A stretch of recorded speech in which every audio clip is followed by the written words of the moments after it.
we'll kick off a game. If anybody would like to ask a question verbally, just bear in mind that this is being recorded and it will be published on YouTube. So if you're not happy with your voice being broadcast to millions potentially, then just bear that in mind. If you don't want to speak but you want to ask us a question, just type it in the chat and I'll ask the question on your behalf. Mike, over to you. I was just wondering if we should introduce the team. We have Null and FoneE, 2 programmers. We have Lidia, a programmer. So that's 3 of our coders. We have Hello. Hey, Lidia. Hey. Al's is community manager, obviously, and Nate is somewhere, but he's another coder as well. So definitely a strong showing from the coders today. Nate's here. There we go. He's been invited up to the stage. Awesome. And that's kind of it. So we just launched a random game where everyone's doing different stuff. I don't even know what the teams are. And I'm not sure anybody else does either. So who's purple? Because you're not playing. Yeah, I guess I'm purple, but I left the game a while ago. I thought it was a test. Sorry. Okay, all good. Well, this is just a bit of a muck around game. We don't have to take it too seriously, but it's just interesting to see what's going on. So we got Chosen is orange. Who's orange on the top right? I am. That's me. Yeah. FoneE is one of the strongest players you'll see playing Sanctuary because he played lots and lots of bar, and he's pretty good. Lydia's strategy, of course, was to leave, and she will therefore have the least amount of units destroyed in the game, except for me, because I'm chilling up here on this island, so I'm not playing. Green, bottom right, who's that? That is I. Nate. Oh, I'm with Nate. Nate's been practicing, so we'll see what he comes up with today. Red. That would be me. Null is red. He's God. Got some nice God animations here. I'm just going to point out all the bugs on this stream. Like, for example, the laser beams are here, but the unit gets built here. That's like something that we're working on at the moment. But, you know, it's still cool. So that must mean, Vincent, you're yellow? That's right. Also rocking God. Vincent's doing pretty good. And we have Anti-Podish in the audience as well. Hey, Anti, how you doing? Anti was one of our coders for a long time, so, you know, it's always good to see a familiar face. All right. So, I can just keep talking about random things, or we could do a question. We've got questions. Are you ready? Yeah, let's do it. So Obi-Wan Toby, cool name, said, I think he starts strong. He says, I think the question we all want is, where are we in the story? When are we mere mortals able to get our hands on this? Right. So July. July will be the demo. That'll be a single player demo, maybe not the multiplayer. The multiplayer might wait a month afterwards. And we're just waiting to finish the Kickstarter, so you can see the demo is in good shape. Lots of stuff is in good shape, but there's still just heaps of things to do before we can launch the Kickstarter. Like, you know, videos, interviews, rewards. We're making like a statue. There's just like all this stuff, and lots of it's done, but it's not finished, and it's just going to take ages to sort it out. So, and I know people want to play the demo now, but I kind of need to wait until the Kickstarter launch, because it'll just get a better Kickstarter that way, you know, like way better. You know, Kickstarter could be really good for us, really, really really good, and we just need it to be as strong as possible. So I know it's frustrating. I'm frustrated, right? We're all frustrated. We made all this work that you guys haven't seen that looks so cool, and we can't show it to you. We just want to get on with it, but it's going to be July. I just want to point out, you can see unfinished units have transparent icons, which I think is kind of cool. And that actually does some weird stuff, because if two players plan to build the same extractors, it shows the same icon on it with two different colors. So you get like I don't know, what's red and green make? Brown. You get a brown icon. So you can see like there's faint icons here for these planned buildings. It's kind of cool. Was Lidia purple? Yeah. Yeah, I'm waiting for the proper game to start. I think it's already started. I exited the game. Sorry, guys, because I thought it was a test. Yeah. Sorry. I'll join the next game. I didn't communicate that very well, so we were just kind of doing random things. Here's another bug. When you place down a building, it does not remove the trees first. So you end up with trees inside your factory, which I think looks kind of pretty. It does look pretty. Mike, a follow up on that question. Can you give us some idea of a rough, and I will not hold you to this, a rough roadmap from now until a 1.0 release? Yeah, like no promises, but it all depends on like how much the raise is from Kickstarter. So that determines like what features you put in and how long it all takes. But what I think will happen is we'll do an early access 1 year after Kickstarter and a 1.0 release 1 year after that. So, but Kickstarter backers, of course, will just get access to this straight after the Kickstarter ends. So you guys will be playing for a bit, and then after a year, it goes early access to the whole world. Because like we've already got so much in here, if you look at it. Not that anyone's actually doing anything, but we've got some pretty decent land battles going on. The main thing that we'll be adding post Kickstarter is air and navy, and like lots of navy will come very quickly, and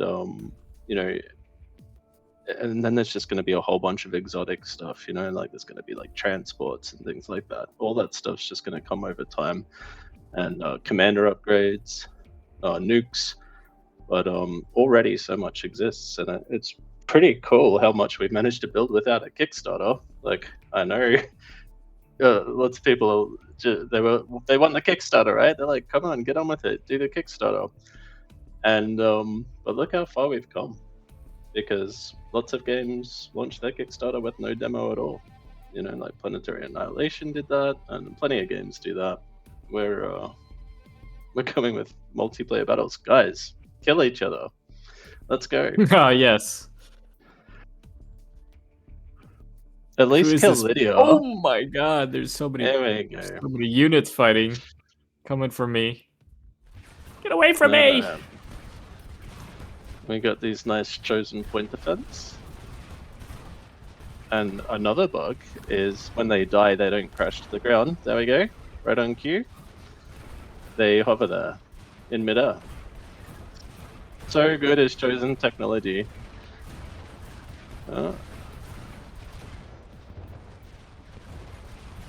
Mike, next question, if you don't mind. Jamaican Potato, do you remember him from the Patreon stream we did last month? He's a friend of the project, and he says, will you be adding the option to rejoin mid-game, i.e. what happened to Lidia there where she quit? Right, yeah, that's all the sort of extended stuff that we could totally do down the track. We just have so much core work to do, but 100% it's possible. And how cool would it be? Like, you get disconnected, you can come back in.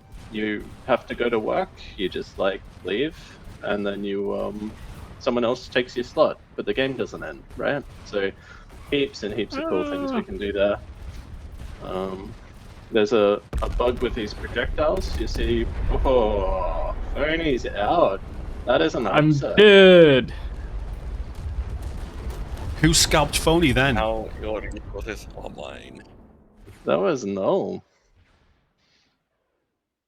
And our next bug is all of FoneE's buildings are meant to be dead. Okay. There we go. Yep. Okay. Bit weird. Slight delay. So, Null got the first kill. This is looking very strong. And all this, just nothing.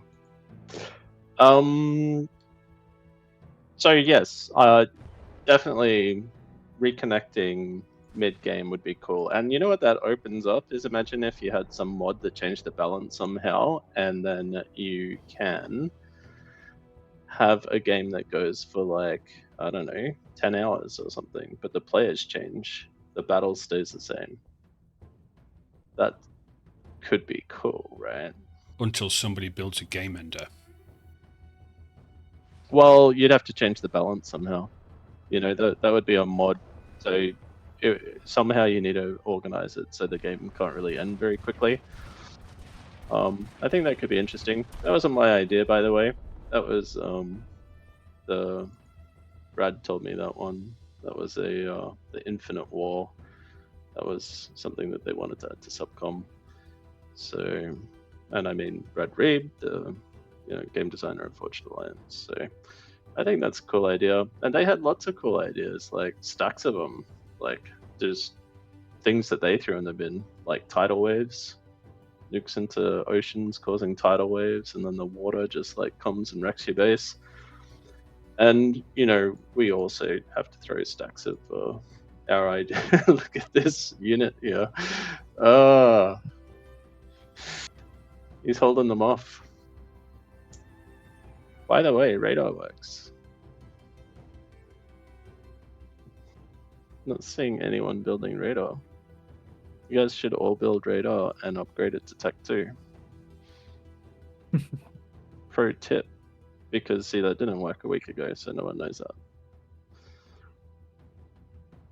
And, yeah, we not throw in the bin, but there's heaps of ideas that we have to defer until much later, or maybe they'll be in a DLC or Sanctuary 2 or something like that.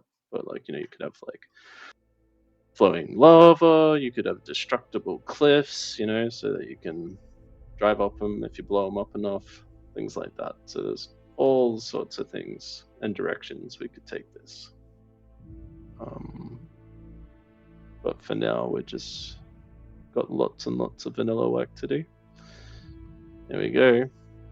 Who's yellow? Yellow is Vincent. Oh, It's wow. Vincent. He chose the correct spot to spawn, that's for sure.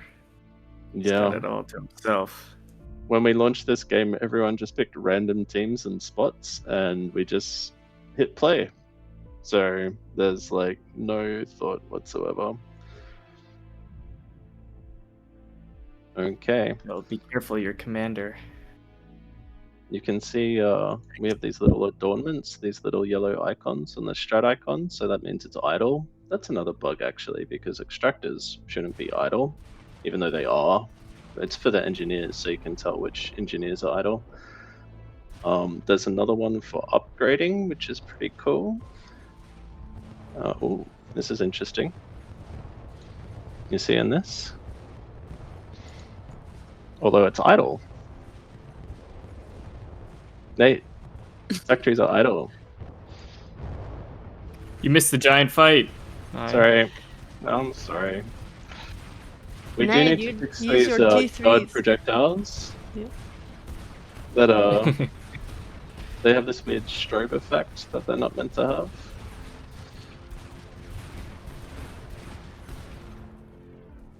I'm actually going to turn off progress bars.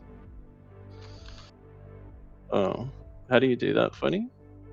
Control Alt. not P. No, not P. Okay.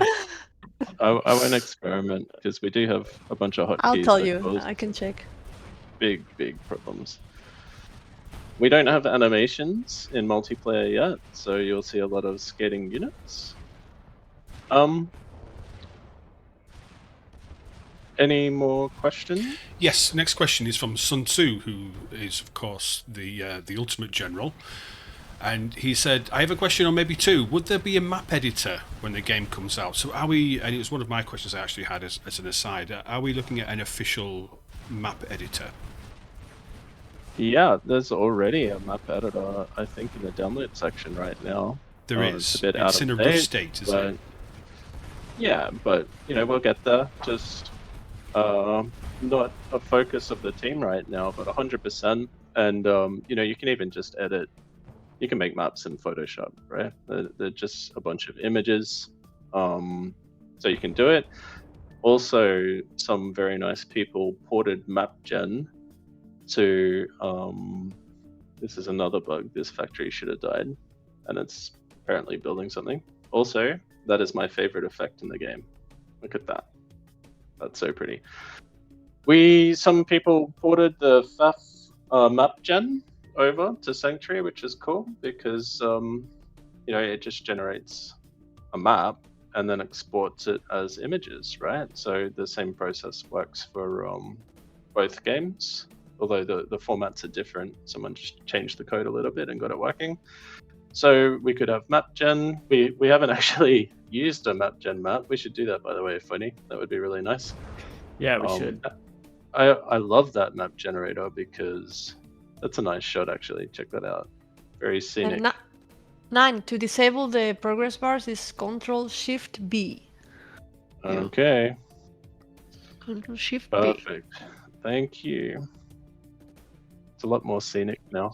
The second part of that question was, will it be possible to play ladder games from the beginning? 1v1s, 2v2s, etc.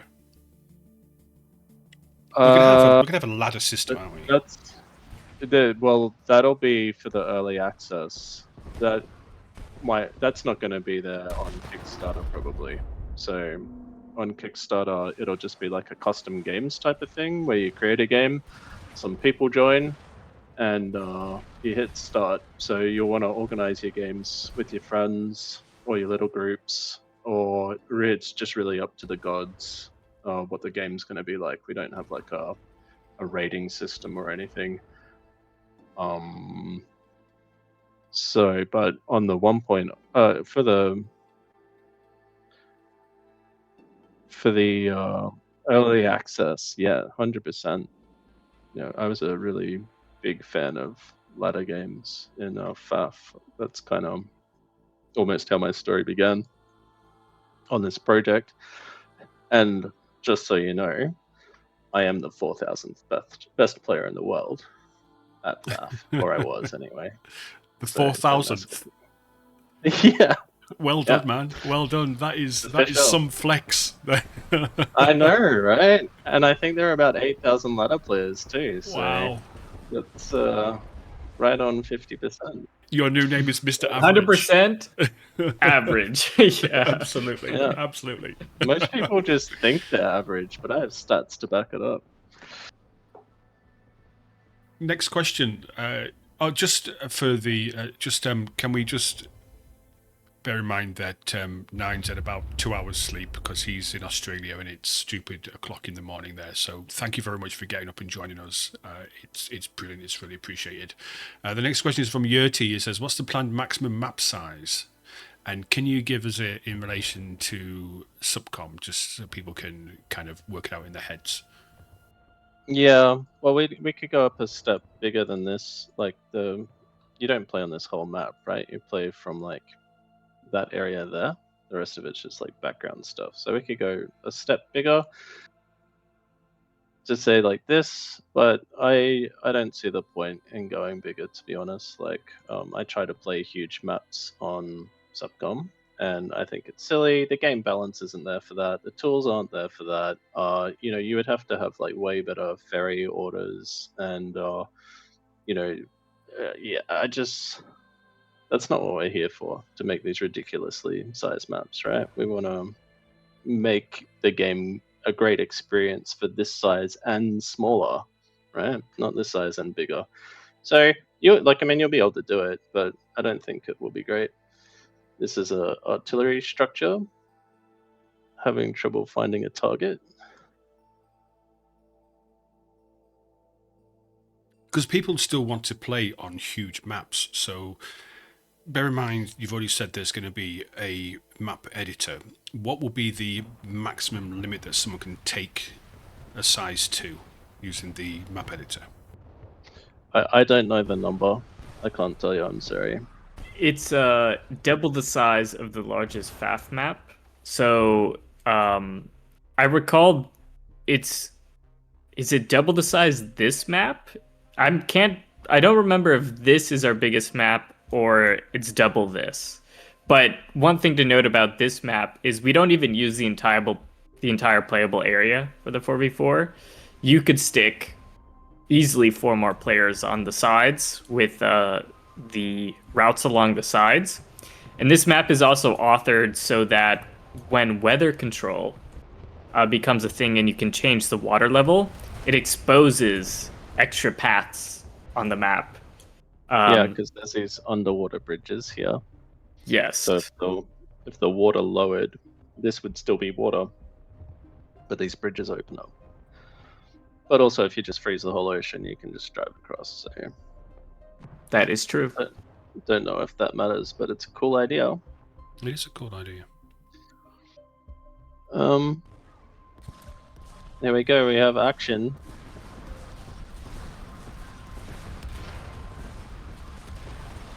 Oh no, this is bad luck. Yeah. Was this organized on chat, guys? So there's a lot of Audi here. And that's the Tech 2 factory. Oh, and that is one very, very dead power generator. Look how much damage that thing took. So this is interesting. So even though Nate has so much firepower in the area, it all just killed the same thing. So, like, 2 units did all the work then. The rest of it didn't do much. These are the things you don't notice when you're playing. Oh, there's some Tech 3 as well. Look at this. We've got some snipers. I think this unit looks pretty cool. It's like a baby of the Tech 4 railgun, isn't it? Yeah. Yeah. It's a sniper butt. It looks a bit silly when it doesn't walk yet, because we don't have that animation. It's multiplayer. But still pretty good. Are you ready for your next question? Oh yeah.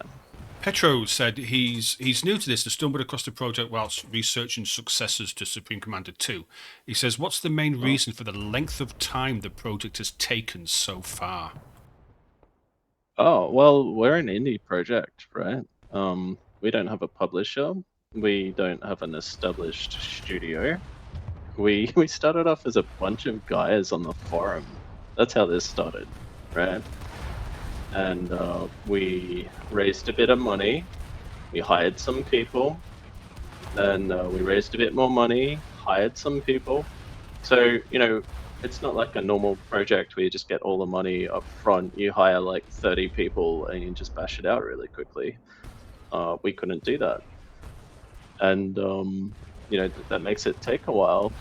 And to be honest, we kind of needed that time anyway, because there were some pretty big programming challenges to overcome. And we, you need time to solve that. That mountain is doing God's work right there. Look at that. So, you know, these things take time. That's just the reality of it. But, you know, even a, you know, most senior team ever mega company would take ages making a title. But having said all that, we've overcome those challenges now. So we, you know, when I say we had these things that we had to figure out, they're figured out. And the rate of development now is just going like crazy, really fast. Like, you know, I was saying we didn't have radar last week, and now we do. Just things going in like every week. We get a couple of new features. Very, very nice. And to be honest, if we had more money, we could just ramp up the team right now. So we are in a position to just like go hire 2 new devs, and we have the work for them, and it wouldn't be a big deal. Good, great job, Null, having scouts in your army. Very good. He's also reclaiming all the mass, the alloys from the fight he just had. He's gonna be very. He's going to be rich. Yeah. I do love the Yes, God sir. Scout unit model too. Where's that? Null, can you build me a scout? I've got some. There's the reclaim happening now. The it's one of my favorites. I have favorites. It's like having a favorite child, you know. I only have one child in real life, so that's pretty easy. But in Sanctuary, I do have favorite units. Here we go. Look at these guys. Look at this. Come on. He's cute. He is cute. Can you move him now? Because they have a cool track as well. See, that track matches the pattern on the unit. Stop moving. Anyway, the track matches it. It's like got the same imprint from that mesh. So I think that's pretty cool. So the game took a bit. Yeah, you know, like it takes time. It does. A follow-up question to that one, if I can. Yeah. A little follow-up question. So what you said is it was a group of guys in the forum saying, hey, let's build a game. Did you ever imagine that from that you would have a company and what is at the moment, despite not yet being released, a very popular successor to Supreme Commander? Did you ever imagine you would get to here when you were back there?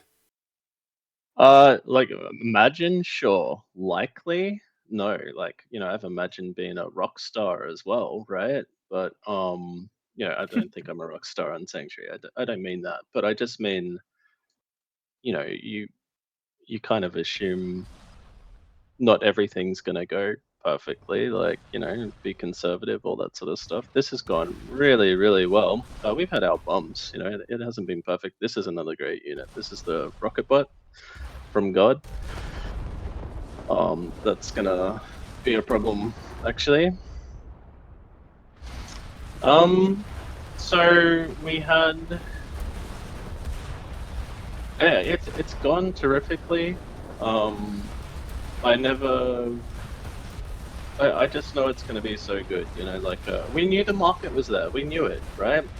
If you go on the FAF forums, you know, every year or two there's a person trying to like start up a new project or get the source code or whatever, and people are looking for a game. Like the person from the audience was saying that they were looking for a Sanctuary, a Subcom 2 successor.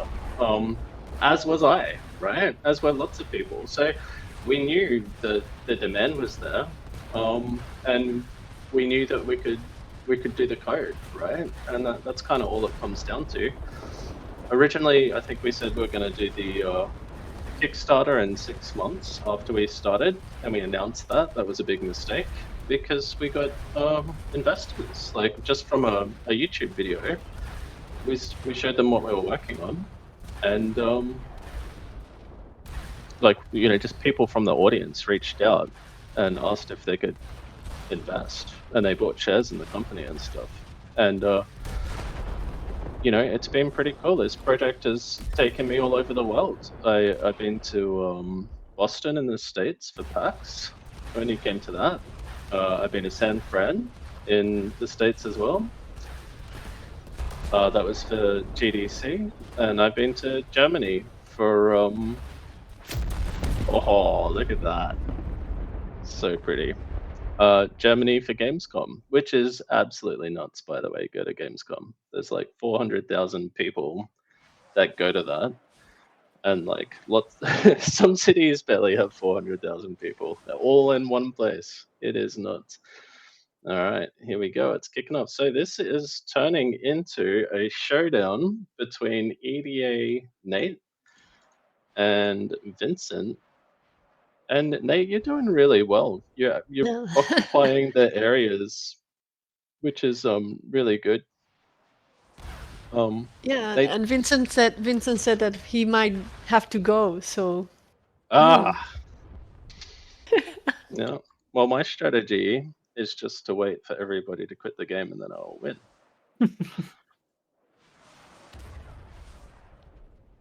Yeah, Nate's a bit of a newer player to these types of games, so he's done a good job of actually getting his engineers out to these areas and rebuilding them. Very cool. So yeah, and like it started it off as some guys on the forum, sure, but then we with the money that we raised, we were able to build out the team, right, and get more experienced people, people who had skills that we didn't, because we couldn't do everything. At the time, like I was writing all this like really key architectural code for the game and stuff, and now we have much smarter people doing that. So I'm kind of a business programmer. I have a lot of history, commercial history, writing business apps and stuff like that. So I got the project started, but yeah, we handed it over to like smart people. The people who are in this chat right now. So shout out to the lads and lady doing God's work. Look at this. I love that unit. Yeah. In the trailer, it has a very strange walking style, though, I would say.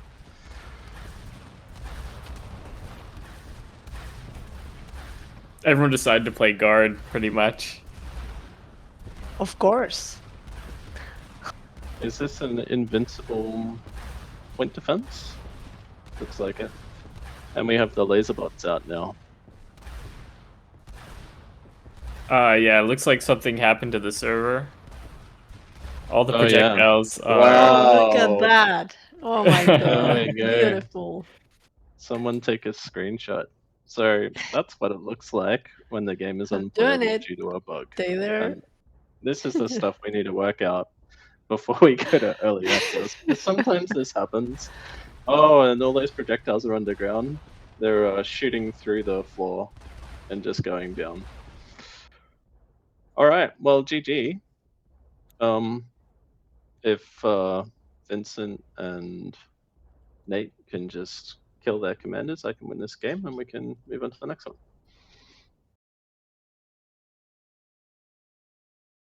Whilst we get the next game set up, I want to pose the next question, if I may. So, A Army, who says he is a Subcom FA modder, says he has concerns about the game being widely supporting modding. Is that being supported from the beginning? And I think we talked about this before, that it's all in the code. Is that correct? Yeah, 100%. That's been a design pillar from day one. You might not see that if you poke around in the single player version, by the way. But if you head on over to multiplayer, it is 100% a mod. You can make a different game. On the same code base, you could totally do that. We also like the modding scene over in FAF. So yeah, no, totally moddable. Having said that, on Kickstarter, you might not want to do that because the code base will change quite a lot and all your mods will break. So once again, maybe more of an early access thing. It'll be more stable then. If you wanna do it, go for it. But yeah, it's kind of on you. Shall we do a two-step shuffle? Humans? So, how many people do we have still?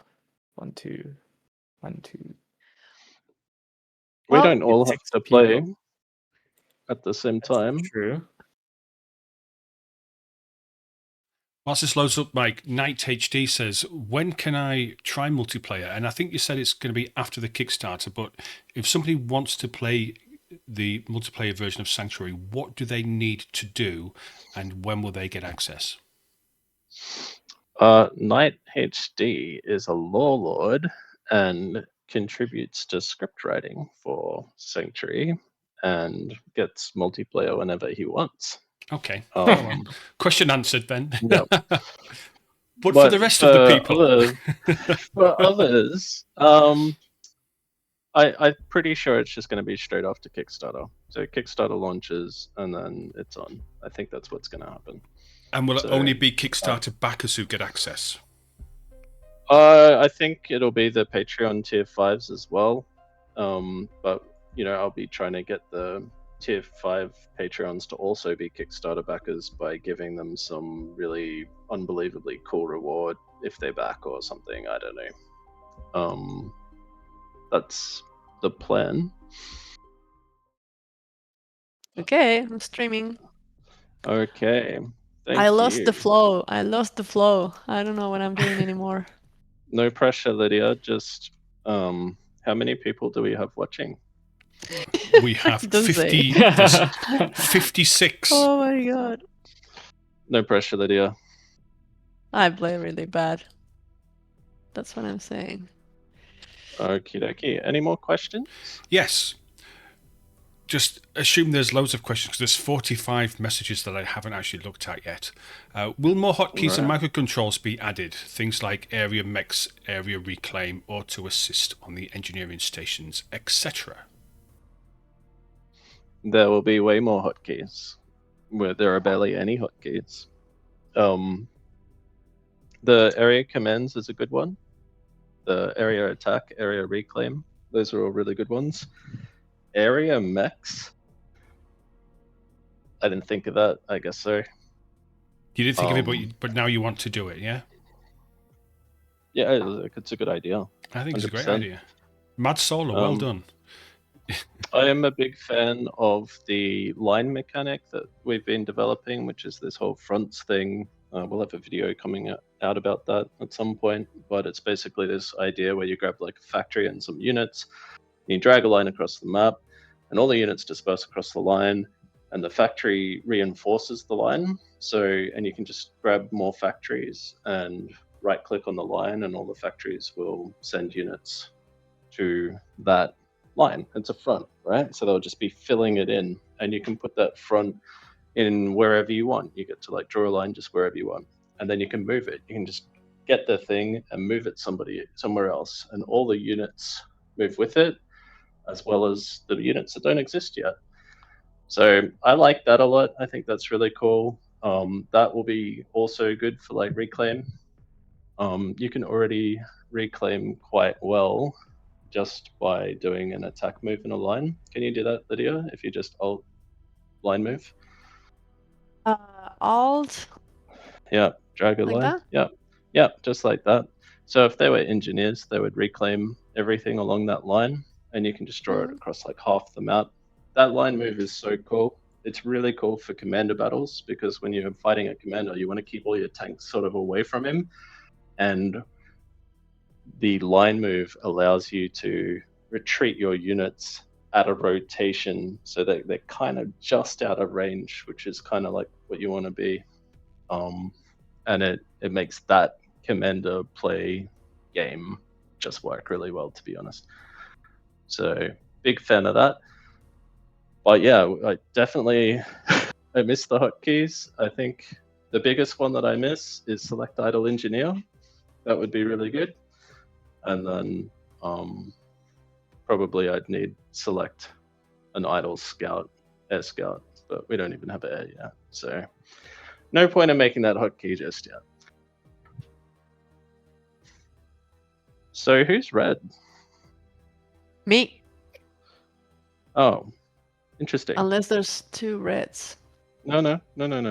And who's purple? That's FoneE. No, sorry. No, It's not. I've been. Sorry. You've been not even in the game. kicked. Yeah.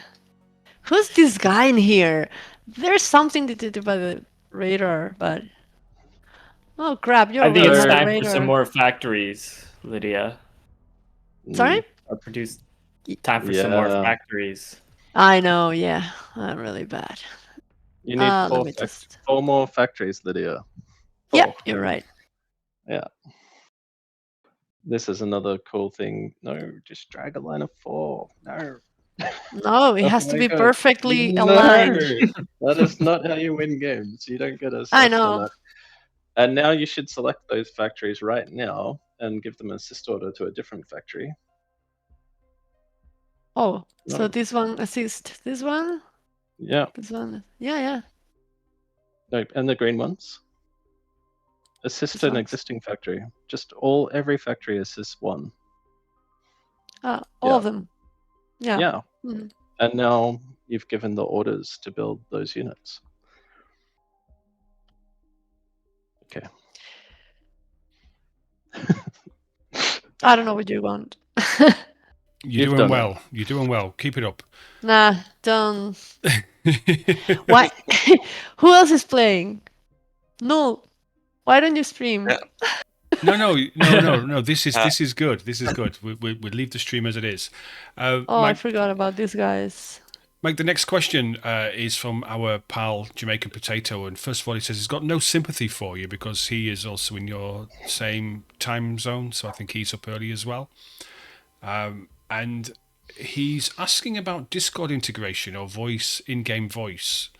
Is that something which is being considered or looking to be implemented, where you would join a Discord voice channel with your teammates on launching a game or anything like that?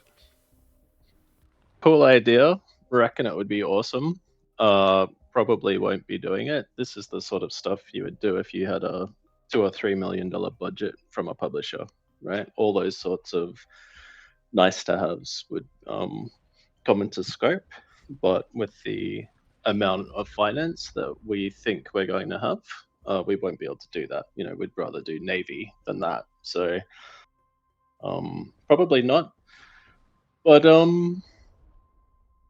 you know, the people just modded that into FAF. So the ANZ clan was doing that for ages. So there's ways to do it. And that's the other cool part about modding, you know, is like, because, you know, we can't do every idea, right? We can't, but modders can. So that's really terrific. Okay, Raimsturm, your question was answered by FoneE on text. Are you happy with that? I'll ask the question to you anyway, Mike, just to see if you want to add anything further. Raimsturm says, since you mentioned weather control, what possible interactions are there? Lowering, raising water levels seems obvious. What else? And will it be in the demo, or is this something which is planned for later? What did FoneE say? He said, freezing the water level means the entire map can become navigable. This is all that is possible now. We want to do much more, including make parts of the map hotter, cooler, to influence the units whenever over them. But also, because the DAS view is artificial, we can have tons of weird weather effects like acid rain or even eruptions. Right. Talking like I'm not even here. Those are all really cool ideas. The only thing that we've committed to right now is you can freeze the map and put holes in it with the shutter. That's it. We can try some stuff down the track and see how it goes. Maybe that heating the ocean, lowering the ocean, maybe that's cool. We can look at it later, but it's not really core. You can freeze the map, but you know there's so much that comes from that anyway. That's such a big mechanic. Like your units get stuck under the ice, but they can still move. You could put your commander under the ice to hide him because he's protected, because he can't get like torpedo bombed because of the ice. Or you can trap someone's commander under the ice, right? Or you know, there's just lots and lots of gameplay that comes from that. I don't think having 20 weather mechanics is going to make this a better game. It'll be cool, but it'll be cool like in a novelty kind of way. I'd prefer it if I think that users can only handle so much in their like attention and what they can manage. And if it's to be a strategic game, then they can't be overwhelmed with 100 things. They need to be able to like manage it. And to be honest, like Forge Alliance was already really difficult to manage. It was hard, right? It's hard to play. And on top of that, we're adding freeze and shatter plus a bunch of other stuff. I think that's enough. But I can see that being a really cool like campaign, having that stuff. That's different, right? When you're not under the pressure, you don't have all the competition, you don't have all the pro gameplay and all that. That could just be an amazing DLC, right? Where it's just, the chosen evil genius has made the weather machine, and it got out of control, and it's doing its own thing now, and you just have all of those ideas. That would be great, and those missions would be really fun, because when have you ever played a mission like that where you get to like change the water flow and stuff like that? I think that could be really fun.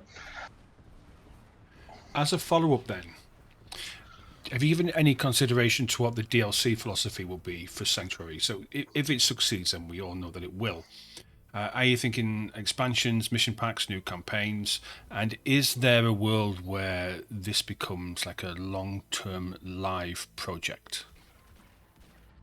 100%. Look, if that's what players want, then we would love to do it. It really comes down to the appetite. It's going to be a financial thing at the end of the day. If we spend X $100,000 making a great DLC, will we make that money back? And if the answer is no, we won't do it. And that it's just going to be as simple as that, right? But we would love to be making DLCs forever.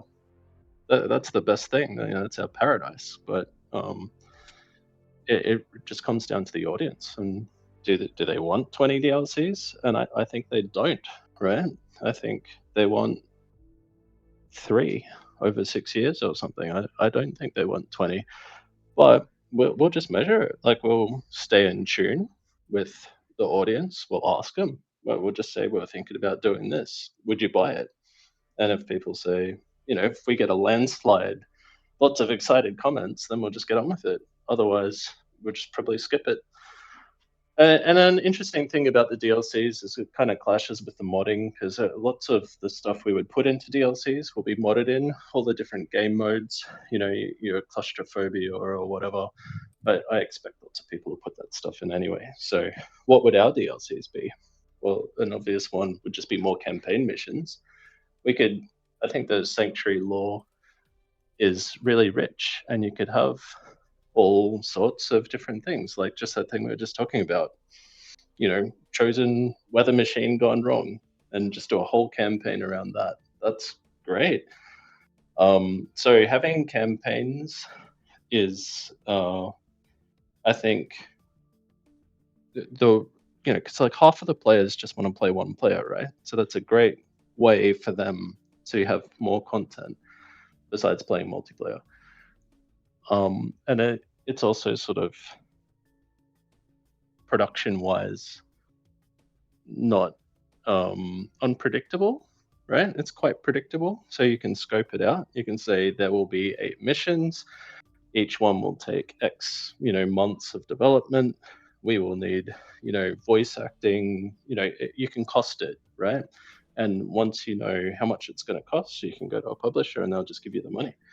So whereas building the whole of Sanctuary was much harder to cost, right? It was not so straightforward. But DLCs, campaign ones, definitely. And there's all sorts of other things. Another DLC could just be like Warfront. So the whole idea of having that, online mega battle where there's, 100 nodes and you and your team go and conquer them.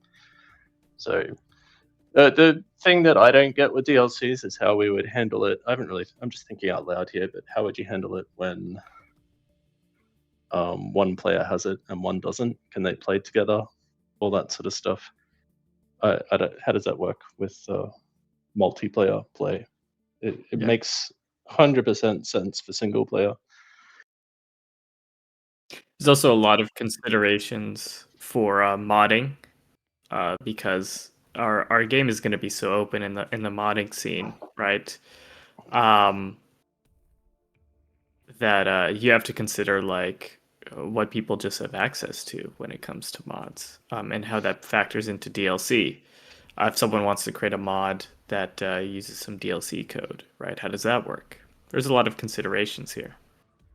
And vice versa, right? Like, what if we publish a DLC and someone feels like it substantially uses their mod?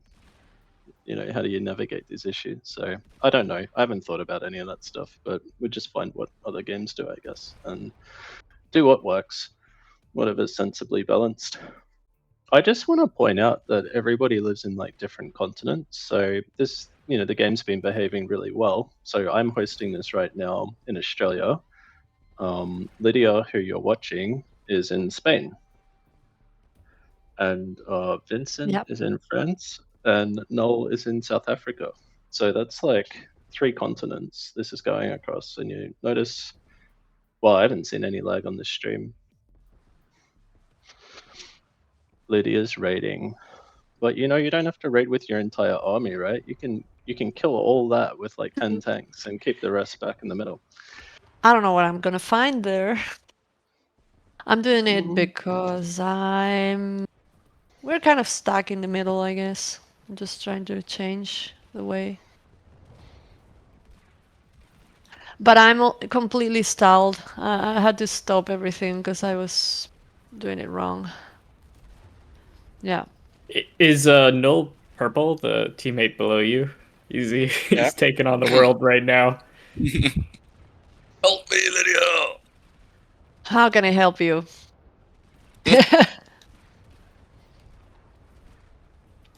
Well, Yeah, can you do zoom that, in on the Lydia. fight? Let's at least watch the fight. No, don't do that because there's T3 units there. That's another thing. See, on the radar, those white icons are radar blips. You can actually see what tech level the units are. I don't know if we're Mhm. going to keep that, but it's interesting. And you can also see which units have the idle marker as well. Oh man. Yay! But Lydia, you need to unpause all your factories. Unpause all of your factories. Yeah. I have to. I'm losing control already. I really need to do something. And everything is stopped because I did it wrong. Would you like your next question? Yes, please. From Joe Nat. Will we be able to do loud style comp stomps where they colonize the entire map, setting up their own forward operating bases and send attacks at all areas of your base? I don't know what a loud style comp stomp is. Is it just a comp stomp? Is it just like, you know, humans versus AIs? Is that what we're talking about? Loud is a Forge Alliance. I know one, what isn't loud it? is. Yeah, it's a different community instead of FAF with a different modded balance. You see, they're shooting the cliff, so you need to place the move order. Yeah. Place the move order Yeah. there. Yep. And now reissue all the attack orders that you had. Yeah. Joe Nat, if you want to expand on your question, please do so, and we'll get to that, and we will move on.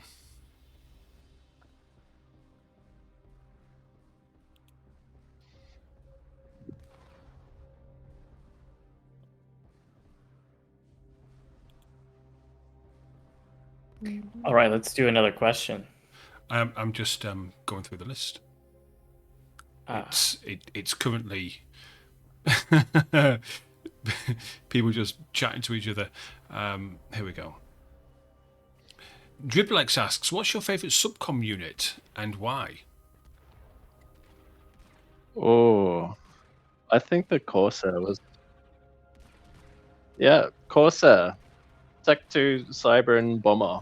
It's just so cool the way it shoots, and it comes in so fast, and you can just take out T2P gens with 2 of them. So That was always my favorite. I guess the Monkey Lord was pretty cool, so iconic.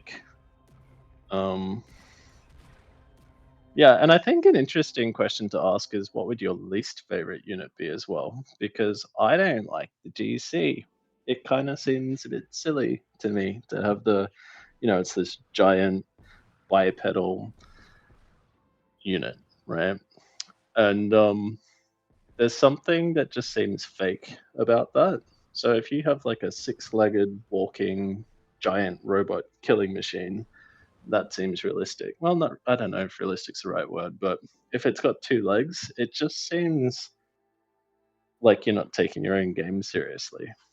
So, yeah, I think that's an interesting thing to point out because, Sanctuary doesn't have two-legged giant bots, right? We have ones, and if you look at we have very few units with two legs actually. Lots of the walkers have like 4, 6 legs.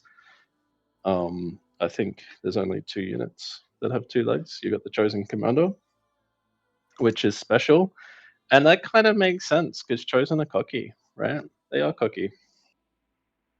And Null needs to rebuild his radar, and they would totally make some opulent Chosen Commander thing that looks like a bipedal unit because it's extravagant, it's indulgent, it's it's a waste of time basically, but they'll do it because they like that. So, and then the other unit is just the Chosen Lab. Is that right, Lydia? The Chosen Lab it's got the walk cycle, but we changed it to run cycle, and it's a yeah. That's another bipedal unit. So I think that works well, but we did have some other units that that seemed a bit unrealistic. We had the hover Chosen experimental, if you remember that thing. We kind of that's not a hover unit anymore because it once again it sort of just seems not serious. Do you see those also units had 2 coming on the legs, right? didn't it, as well? Yeah, 2 legs, flying 2-legged thing, even less serious.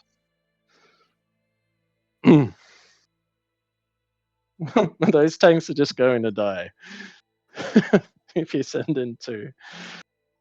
Does anybody else on the stage want to tell us what their favourite unit are as well? Because Mike said the Corsair. Anybody else? I still like the oh man, what's the name? The UFO. Yeah. I forget what. Yeah, the donut. What is it called? I don't remember the original name. The SAR, yes, of course, the SAR. Yeah. I still like that unit, especially because it's underrated. So like when you see it, you kind of like get hit with like, But most importantly, it just dies immediately, and it has a really nice fall animation that kind of explodes anything below it. So yeah, which is a cool touch, right? The fall damage. That was a thing for a long time. You would just intentionally kill your own unit because the fall damage was so high. You could take out a commander, and there was no defense against it because you can't like shield it or anything like that. So it's yeah. I think also the other unit that stands out is like the Loyalist and Titan. I think those were cool designs, and they were 2-legged. See, that's interesting. Now I'm arguing with myself, but those are examples of bipedal units that I think were actually really well done. I like the Percival, and that was also 2 legs as well, wasn't it? Yeah, Percival was cool. yeah, See, it is. Units, they felt balanced, right? But there's something about the GC that just feels off to me. God, it worked well though. That and then you gotta like acknowledge Monkey Lord just as being like kind of super always iconic. Yeah. Well, there was a follow-up from Driblex, and that's why I asked if we had more than just one favorite unit. And he says, "Is there already a similar unit in Sanctuary, or are there any plans to do it?" So you said the Corsair, and FoneE, you said the SAR. SAR. Is there any similar units in Sanctuary? We haven't really scoped out the air stuff, to be honest, and they were both air units. So there's some drawing board ideas. For the guard, there was an experimental that was like a mothership carrier. But I can see a lot of that stuff changing. That's all kind of provisional. We just really are focusing on the land. And to be honest, I'm not sure if we'd do Navy or Air next, because I suspect Navy's actually a lot easier to implement than Air. Even though I hate playing Navy, to be honest, and I hate fighting it. I like quit games if I have to be like a naval guy. More factories, Lydia. Yeah. I'm already dead. I can't even manage my own factories, so. Is there still the player down the bottom left? Or did they die? No, they're still there. Yeah. So a follow-up to that, Mike. It's one of my own. So forgive me for jumping the queue. But how do you make sure, or what are you doing to ensure that Sanctuary carves out its own identity? Because we've already heard excuse me, we've already had Chris Taylor say that this would be seen as the spiritual successor to the games that made it, gas-powered games. How concerned are you, or how do you ensure that Sanctuary has its own identity rather than people saying, it's Subcom 3? And how bothered are you by that? Well, I think it's a good question, to be honest. I try and encourage departures from that game wherever possible, but it's just so hard to do. They had so many things right. Like, take strategic icons, for example, right? We made our own ones. We made like 6 different versions of it, and they were all crap. There's just no way to get the icons as good. So, we have different shapes and stuff, and we've added the adornments, and there's things we can do. There's improvements that we can make, but there's so many things about Subcom 1 that were perfect. 3 factions, 3 tech levels with experimentals, land, air, navy. Like, these are all like the design pillars, the broad strokes of the game. And I'd love to change that stuff, but I can't. We have shields. They're bubble shields. So we could put in shield walls instead, right? We can do that. I don't think it'll be a better game. We're just making changes for the sake of making changes, right? But there are some things that we can improve on. So maybe radar is a way that we could make a difference. Like, right now, the radar shows you the tech level. We could make it show incomplete buildings. Or maybe that's the fancy radar, right? So you get like the normal radar, which is just normal. Then you get the fancy one, which shows all that extra stuff. So we have the drones concept of having drones that as a new type of like unit. So besides land, sea, and air, you also have drones. But don't know about that vision, to be honest, because it's just kind of not that enticing yet. We haven't quite worked out what that's going to be. And that's why Tech 2 sucks, by the way, in Sanctuary, because it's waiting for drones. Drones are meant to fill the Tech 2 layer. Look at that dirt getting shot. It's all hitting the dirt. The snipers need to move in. Zoom in on the battle. Zoom in. Watch them die. There we go. Watch them die. We have the Commander chassis system, so a different upgrade system which allows the commander to get wildly upgraded, but also to be scouted more easily so that you can more easily predict what upgrades a commander has. And of course, we have Shatter and Freeze. So, Oh, what happened? Look at that. Double shield. nice. Were you upgrading that shield to Tech 3? No. Well, then, I don't know. So we have all of these things. Are these things a completely separate game, or are they a spiritual successor with added features that refine and enhance the experience? Like, it's up to the observer, I guess. We have Tech 5, so an actual game ender. That looks like a bug. Yeah, You have a look double at that, shield. FoneE. Beautiful.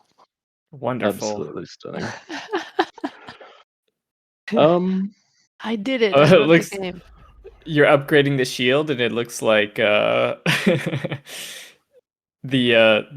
upgrade can still produce a shield, Yes. even though it's still an upgrade and it's still being built. You love to see it. Yeah. Another thing that FoneE and I talk about sometimes is, in game design conversations, is about how to make the factions different, how to make them play meaningfully different to each other. And I think once that stuff starts going in, it'll feel quite different to subcom. If chosen units get advantages when they're still, if guard units are significantly cheaper, if EDA units cloak while still, things like that. We're not definitely going to do all those ideas, by the way, but then the factions will play differently to each other and differently to subcom. So, and I think at that point, what you're talking about, Al, those sort of remarks will go away because it'll feel like quite different actually at that point. Lydia, just have a look at the center. So? What happens? What's going on? You're trapped in the middle or what? We're creeping closer. Yeah. Oh, the group that is coming?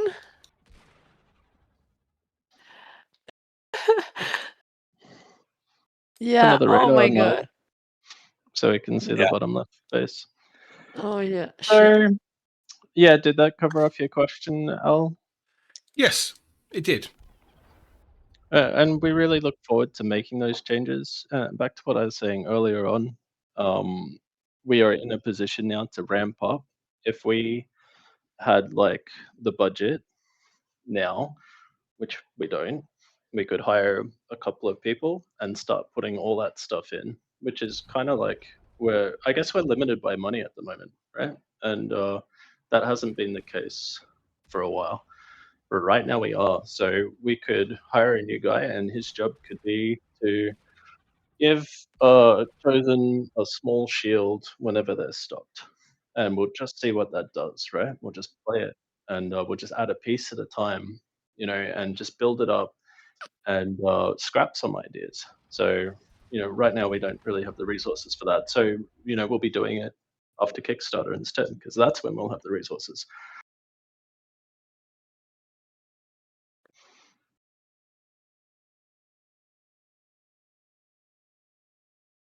Thank you. Next question is from Swimmy the Shark. Swimmy the Shark. And he's asking about the unit info and command button UIs on the bottom left. And it says 2 boxes that cover a somewhat significant space. Have you shrunk it down a bit in your latest dev iteration? And he's asking because it seems to potentially interfere with gameplay in case there is some unit or structure in the areas covered by those boxes. I guess what he's getting at is that the unit card and the Orders panel. Yeah, the orders panel are taking up quite a lot of space compared or comparatively to the rest of the UI. We will redo the UI. We should just do it later. So we'll iterate a whole bunch of times. We'll slap together the UI and we'll just do it beautifully once. So we'll make it look good at the end, because it doesn't make sense to make it beautiful 10 times. It makes sense to do it once at the end. And we can even engage a proper UX firm to help us do that, because they're good at that stuff, right? I don't really think that it takes up too much space, to be honest. Like, it's not really covering up units. I don't entirely agree with that it's a huge problem, but I do think it's ugly, and I think it's hard to know what all those buttons do. Like, what do any of them do? Like, it's just very difficult. There are other ways of doing things, and also the economy bar kind of kills me inside. It was cool when we made it. I think it was a nice innovation and it was interesting, but I think it's against our core guiding principle, which is to make everything easy to understand, right? Everything should be as easy as possible, and that is not easy. So it's got to go. And it's too big. Oh, this part? Yeah. Yeah, I As like you the can see, size, but uh, you just cannot ascertain what number is what on that menu just by looking at it. Yeah. First, you just need to know that there's only 2 numbers that matter and just ignore the rest. And after that, it gets a lot easier. But that's another way of combating that issue, right? Is to have it expand. So it only shows you the simplified view, and then there's a button you hit, and then all the other numbers pop up. Now, if you're a pro player, you just leave it expanded, right? But for the mortal players like us, you just have it on the simplified view. And we can do that with lots of things. We can do it with the That's, expenses bar as well. Yeah. That expense bar, that's a really nice innovation, I think, where it just helps you manage your economy by seeing what you're spending your resources on. We don't have that in multiplayer, we have that in single player. And it really helps you just work out why your economy is stalling and how to fix it. And there's other things we could do to add on to that as well to make it even better. So yeah, I would love to this have is- that here now. yeah, I think you guys Exactly. should start fighting and Yeah, Yeah, because blow it's each other been- up. I It's a don't have bit any boring. army. Yeah. Also, I don't have anything because I'm stalled. My energy is completely down. I can't even upgrade my factory. It's So positive. What are you talking about, Lydia? Your and energy's look, I'm down in the positive. hill. Don't try go up the hill. If Silly. FoneE was in this game, you'd all be dead by now. So Look, true. Put me in, coach. Put me in. Don't Like shoot at Lydia, me. substitutes. get to the middle. Lydia. Sorry? Never mind. Yeah, I have it's an dead. idea. Here, yeah. So Null, you can just scout their commander and then just kill it with your arty. You Yeah. need to scout it with a little. So Wait, there's a bug, guys. Sorry, man. There's a bug where you can see the radar icons, but you can't target them until they're in vision range. So Null is not able to target the commander, even though he knows exactly where it is. Yeah. You say a bug, Yeah. it just has been implemented. There yet. it is. Yeah. Oh, There it's it nearly is. dead. It's nearly dead. Kill it. Oh, Everything. Throw everything at it. Yeah. I don't think it's possible. I only have T1s. Everything is stopped. Oh my god. yeah. There we go. How did you do it? With those artillery good structures in thing, the middle. I'm just Yeah. creeping closer and closer each time. So Plus Lydia, 10 elo in the ladder. Hmm? Right Lydia, there. you Yeah. need to scout his commander. You see it down the bottom left? I saw it. It's right down the bottom left. It's off the radar now on that white bit. Go left. Left. Over there? Left. Over here? There. Yes. Go and send your tanks there. That's out of range of the arty though. Here is a bug. The range ring for the radar is bigger than the actual radar. So Yeah, that one is a bug. I'll admit Yeah. that one's a bug. Yeah, there are some bugs that we get where you're just like, how could that possibly be true? But yeah. Why don't you Any move more your units, Null? questions? Move your units. Come. He doesn't I have don't have any. any either. I They're just all have buildings. turrets. Yes, more questions. Oh, what? Oh, sorry. Yeah. No, All that's okay. turrets. Everyone's getting really excited about destroying each other, and it's good to see. Swimmy continues. Swimmy has got lots of questions, man. He's really interested in what's going on here. And he asks, are there several units that can bypass the results of the weather mechanics? So, for example, could the chosen Tier 5 bypass obstacles posed by the frozen ocean since it hovers, while destroying units hidden under the ice? Right. Well, Oh, crap. there's a bunch of stuff going on there. So we could have it so that T4s that are under water and under the ice can just walk straight through it. So they can walk out of from underwater onto the land and just smash through the ice. So we could do that. We could potentially have units that's shoot under the ice. So, the ice busting units. I always say this, but I would just love to see. I would love to see some artillery shells coming in from some Tech 3 Arty shooting across the map. It hits the ice, putting chunks in it. So there's lots of cool stuff we can do on that front. We just need to play around with it and experiment with it. So once again, I need my new guy, my extra staff member, Oh, my and we'll start God. doing this stuff. I have to go. My base was destroyed. Yep. Run away! Yeah. Okay, a further question from Swimmy, and I think it relates to a conversation we had previously where you were talking about mods and what happens if you see a great mod. And he says, what happens if you see a community-made mod that is so good that you want to officially integrate it into the game? Would you reach out to the mod maker to request official integration and pay them accordingly? I'm open to that. We'll just see what that looks like when it happens. That's an interesting idea. But if people are buying it, then I'm going to get taxed on it. So I need to take some of that money as well. So and there's all store Lord. fees and all sorts of things that happen. It's a cool idea though. That's a nice idea. Just Were you saying buying the mod? Or what did getting you mean store promoted fee? to? I assumed promoting to official DLC. That's It what I kind of thought we were reminds me talking of about. the creator packs that Paradox do for their games, I suppose, isn't it? They'll release a creators pack which is done by a modder. I guess that would be one way of doing it, wouldn't it? That would be a similar sort of approach. But why would you get that if you could just get the mod for free?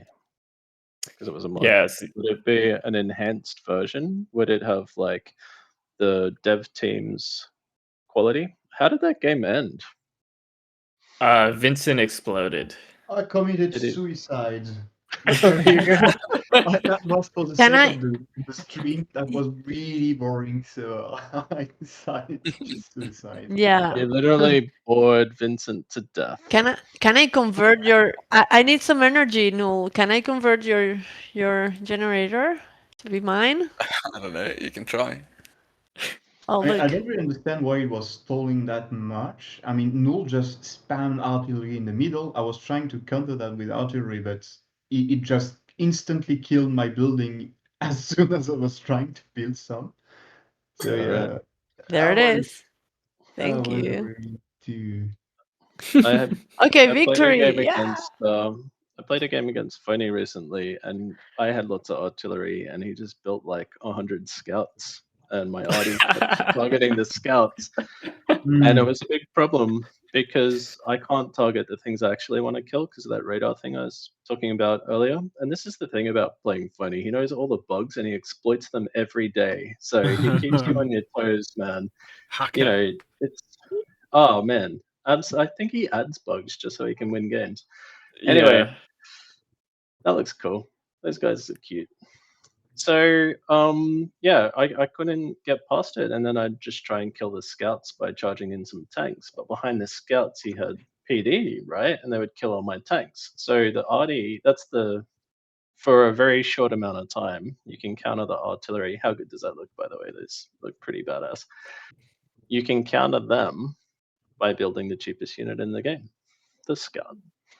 Straight up bar style. You just create a bunch of ticks, and everything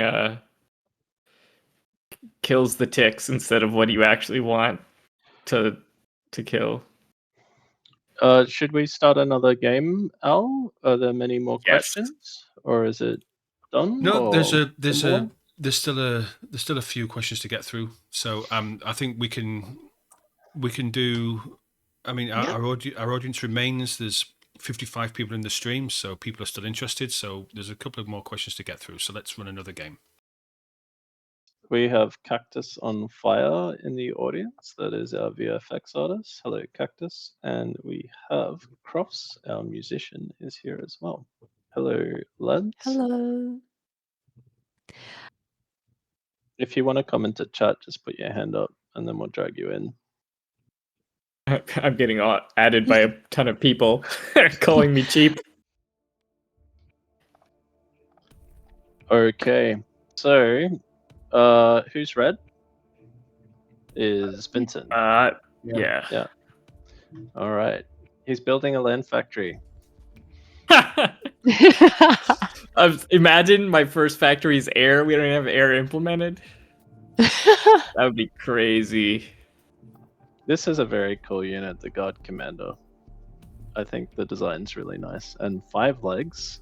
But see, there's nothing that looks fake about this. This feels like a real thing that could exist in the real world. The perfect number. Impossible to Number animate 5. though. The most difficult animation. And one day, because Lidia also does animation, because she's actually got a strong background in technical art and yeah, so codes and makes things pretty. Lydia's the MVP, isn't she? Really? But she can't build factories. We're all That's just the only thing she can't do. We're all just living in Lydia's world. That's just the truth. Living in What's her shadow. MVP? What is that? Most valuable player. Most valued. Ah, Yeah. okay. I didn't know that. I'm the worst player. Not when it comes to the Let's see how development side of greedy I things, can you know? be. Right, Mike, we're going to crack on with the Yeah. questions if that's all right. So, Yes, please do. next one, Gigglesticks asks, how are you guys viewing artillery in the game versus how it's done in Subcom? He's thinking about how the different factions have different fire rates, accuracy, area damage, range, etc.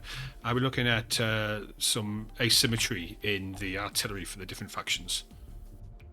Yeah, I think Subcom does a good job, but yes, you'll have like one that shoots fast, one that shoots more damage, one that splinters before it lands. In particular, I think that would be really cool. So just when comets break up as they enter the atmosphere and they disintegrate into multiple pieces and then they all land. I want to do some of that stuff probably for the guard artillery. Ah, shit. The pressure. Have you decided having which a generation. faction is going to get which particular feature yet, or is it still open? No, we don't. That's all like really late stage gameplay. So far, we've only really looked at the early stage land stuff. So we have the models for all these things. There's models for these different Tech 3 artillery structures and stuff. The God one is like a spinny particle accelerator thing, and we have all these unreleased effects and stuff where the purple plasma winds up and it starts to leak out the sides of the building and then it shoots. So we have content, but we haven't really designed late stage gameplay, so that'll all come later. You know, to be honest, like we kind of are divided where the team is. A lot of team is doing content, doing the art, that effects, that type of stuff, and they're kind of ahead of the programmers. So you know, making a game like this is challenging. It's technically challenging. It's not the easiest game to make at all, right? You know, our team has worked on lots of gaming projects before, heaps of them, and this is a hard one. It's very difficult, and yeah, you're building. You might want to switch to tanks, probably, Vincent. It's going to go better instead of these raiders.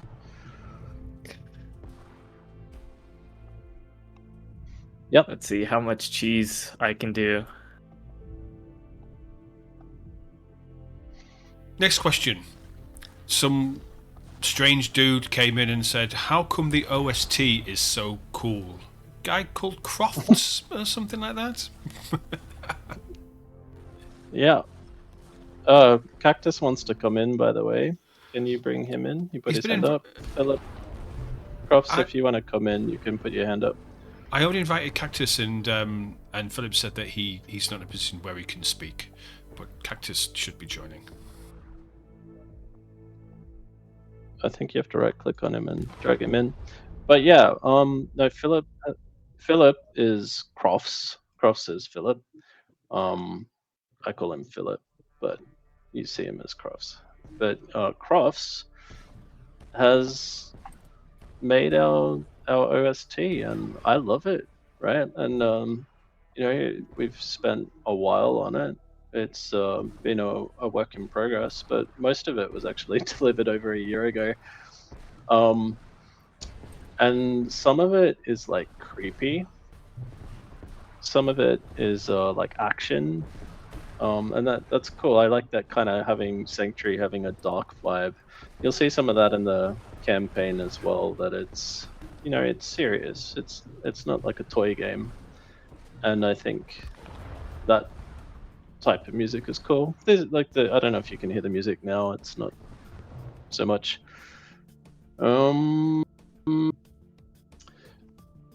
You need more factories, Vincent. I don't know if you can afford them, but that would help.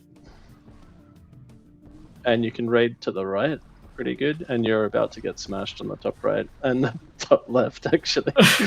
Yeah. And look at FoneE. He's built all of these raiders. So FoneE's not using normal tanks. These are all raiders, and they're actually pretty OP. No, they aren't. right They're now. bad. That's why I started building them. But they're really 'Cause cute. these ones so- lob. In the other factions, Yeah. they're pretty good. But over here, it's just going to take a long time to kill these guys. But yeah, top job on the music. There was a small amount of new music released recently because we had the player songs, the faction songs. So EDA gets its own anthem, and so did Chosen and God. And interestingly, it's the same melody, but the instruments change quite a lot, but with the same theme. So I think that's kind of a cool thing. You can listen to all of those new tracks if you follow the Sanctuary's social media accounts as well. They're on Twitter, Instagram, and Facebook. I put them all on last week and the week before. So if you're not following the socials, please do, because we do put stuff on there from time to time. Next question. Need more spezzy. I don't know what a spezzy is, but he says, when the game eventually has a large functioning multiplayer mode, how will you protect yourselves against hackers and cheaters? Yeah. Well, I assume that's a reference to FAF getting the denial of service attacks. So we use Steam as our backend, and all of the data gets relayed across the world through Steam. So I assume they are going to deal with that problem, not us. That's Yeah. my solution to that. With cheaters, we're just going to ensure the files are the same on all the computers, and if you tamper with them, we'll know, and also the game will break. So that'll be good too. Oh, another really cool thing about Sanctuary, by the way, is you can assist a ghost. So if you had an engineer here, you could assist this building here, and it will start building it out of order. And that's really handy at the start of the game, where you just place all your extractors, and then you realize you screwed it up, and you could do it way quicker with a different unit, and you can just assist it. Because in other games, you have to cancel the orders and reissue the orders, and it's really annoying. I think you're done, Vincent. I think you should just kill him, because it's kind of... He quit the last game because he was bored to death. Next, Al? Next, Very nice. Bot asks, will the Guard or other faction... I think people are assuming the Guard are like the Cybran. Will the Guard or another faction get a Salem class equivalent? Because he does love units with gimmicks. Guard aren't Cybran. I know visually they're kind of both the pointy faction, but they don't play as Cybran. EDA have the tricks, Cybran have the tricks. So actually, EDA is more likely to have something weird. But no, I don't think we'll have a Salem. I think that fits into the unserious sort of decisions. So, you know, I love Subcom. It's my favorite game. It's the best game I've ever played. It's wonderful. But I just think that we want to be a little bit more serious. So no walking ships, but you can still have units with cool abilities, just not that one. But you can mod it in. Okay, mod it in. All right. Let's run a team game. All right. That was fast. Thank you, Vincent, for participating. Yeah. We had to show off the map. Someone had to do it.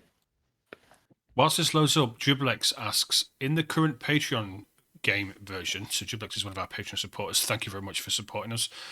In the current Patreon game version, the big units are built directly like a building. Will that be changed in future versions, so there will be a big factory for those units? No, the single player does it the right way, where you just place them on the ground, and T5 will be the same. You'll be able to place them on the ground too. And then so goes the theory, the commander has to walk into it to wake it up.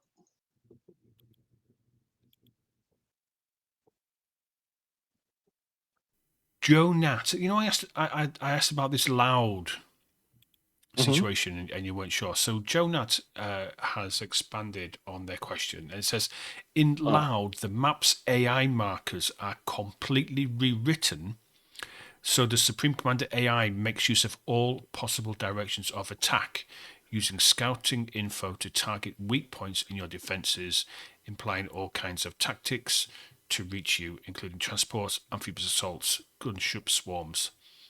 But it's limited by Supreme Commander's engine and tends to struggle once the AI reaches a high unit count. And Jonat and their friends are hoping Sanctuary solves the bottleneck. Will it succeed, Supreme Commander, in this case? Well, that's one of the things that that was one of our core aims when we started this project, was high performance, high unit counts. Okay, so we have 5 players because I'm sitting out. So you guys, We do have AI. We haven't shown that off yet. Oh, Alright. do it. We have AI players that Can we divide it into left and right teams? The only problem is that AI is a bit slow on this map because it has so much to think about. But if you guys yeah, can that's just... true. FoneE, can Who's you... on Give left it to side FoneE. is team 1? Give the AI Yeah. to We should FoneE. we should probably put the AI in the one slot or the second slot, so it's up front, so it gets killed right away. Alright. Al has banned me from playing because I can't play and talk at the same time. You can't multitask. We saw this last time. You just can't do it. You know, everybody has the limitations, and you are an average player. So if you were if you were FoneE, we would trust you to be able to do both, but we can't trust you to do both. So just a kind reminder: you guys should be recording this. I'm recording. Guys are recording. Yeah, I didn't record my 1v1. Sorry. Okay. Why are you sorry? That's good. I'm happy with that. This 1v1 never happened. That's great. What was the last question? Oh yeah, okay. It was about, AI, loud. right. Yeah, it was about loud, about the AI. Yeah. So there was a trend in the AI development recently where they added heaps of markers and got the AI to do lots of things that it didn't do previously. So we have on the team Uveso, who did a bunch of that sort of stuff. I think he's started it, to be honest, but I could be wrong on that. But I think he was the guy who actually introduced that, and then everyone took it on and ran with it. So what I'm doing here is I'm just changing what team I'm viewing. Okay, play, go. Fight. Round 1. Fight. Our little AI. We must keep our little AI alive. Who's with me? Is that Vincent? No, no. I'm green. I don't know if... Wait, where's the AI then? No, it's on the right side. We don't have an AI. It's with them. It's with Nate and Null.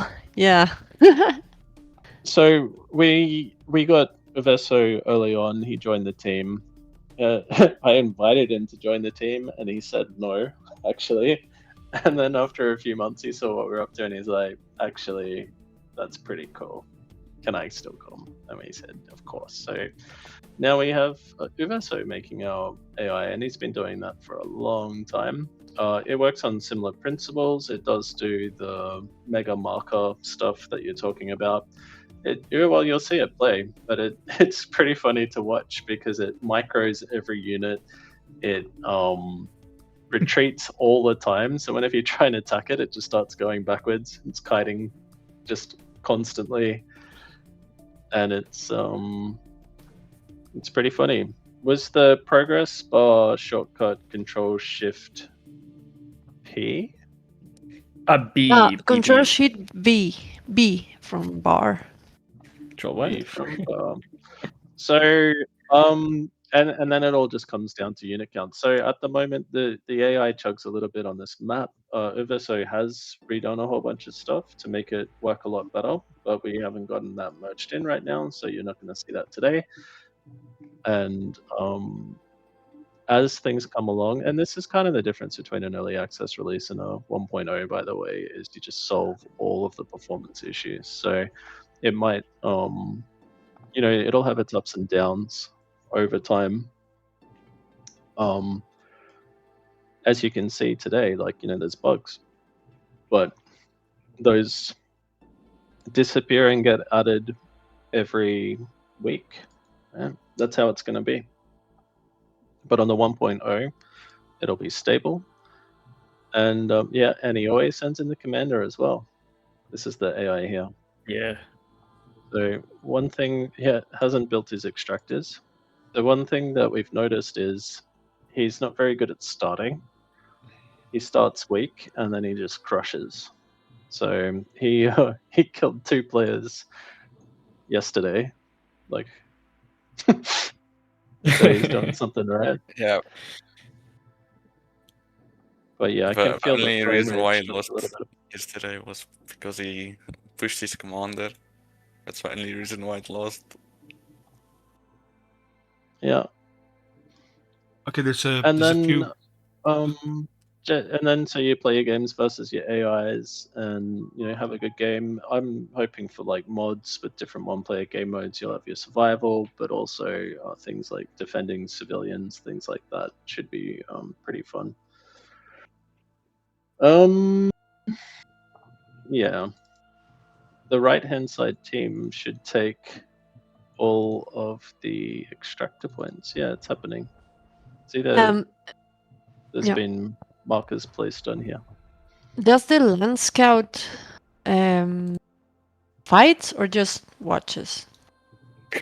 It just Does it likes have to a- look. Which team? No, but- does it have a weapon or not? Because I never really. No, No, does it's just not. okay.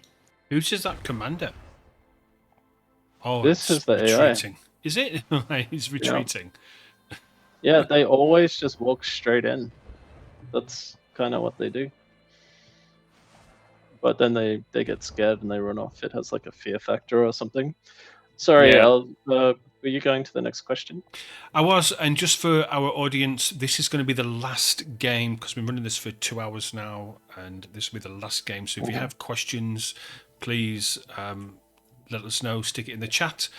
The next question comes from WLSN. I'm sure it's spelled Wilson. Will there be a replay vault like in FAF where you could look up all games of any player to learn from better ones? Yes. Okay, good answer. I think the replay vault is so important. It's if you want to get better and play competitive, you need that to learn what you did wrong, to learn how pros build. Like, so much about winning games actually is just how you build. If you learn how to start on that map.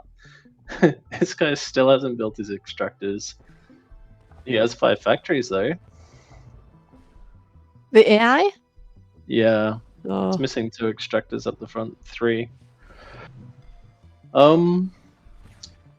So yeah, you need the replay vault just to see all that, and you can limit it to pro players with the rating, and also that's where all the casting comes from. That's how people are like looking at games and casting. Like, that's the whole community right there. You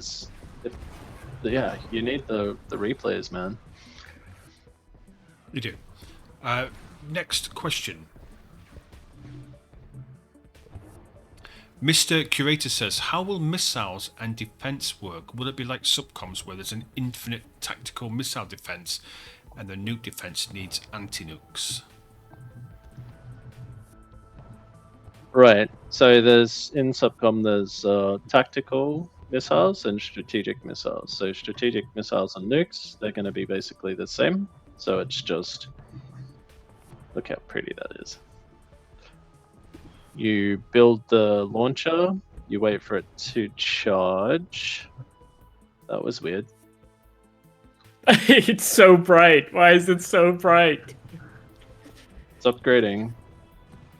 Damn chosen flamboyance.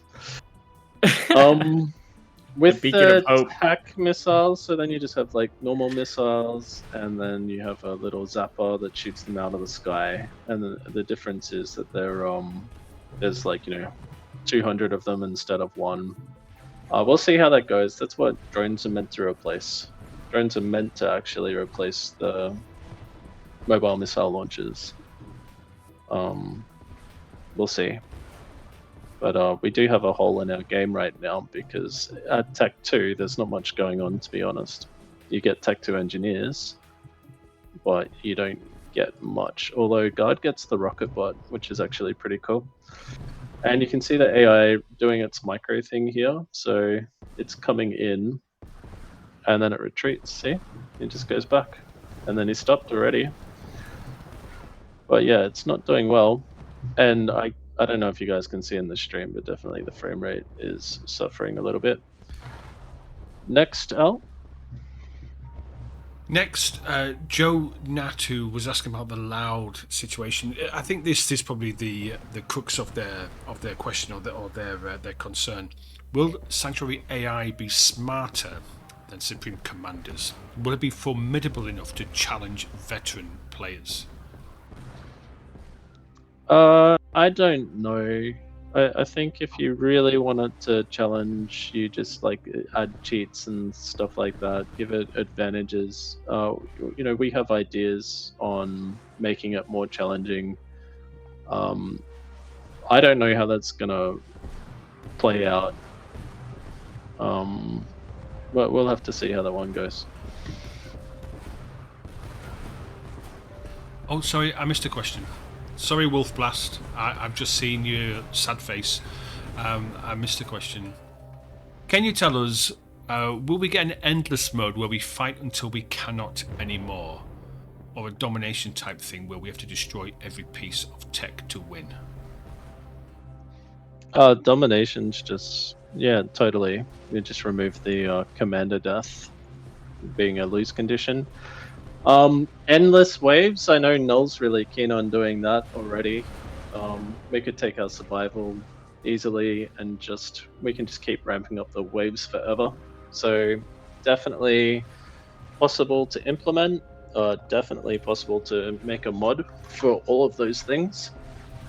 Will we do it? Maybe. Depends how Kickstarter goes. We need your support to do all these ideas. Yeah.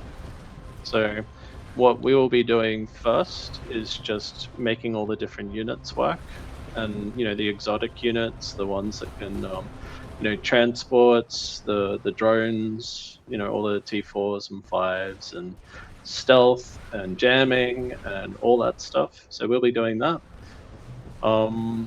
And if the raise goes well from Kickstarter, because it might go very, very well, then we'll have the budget to do all those things as well.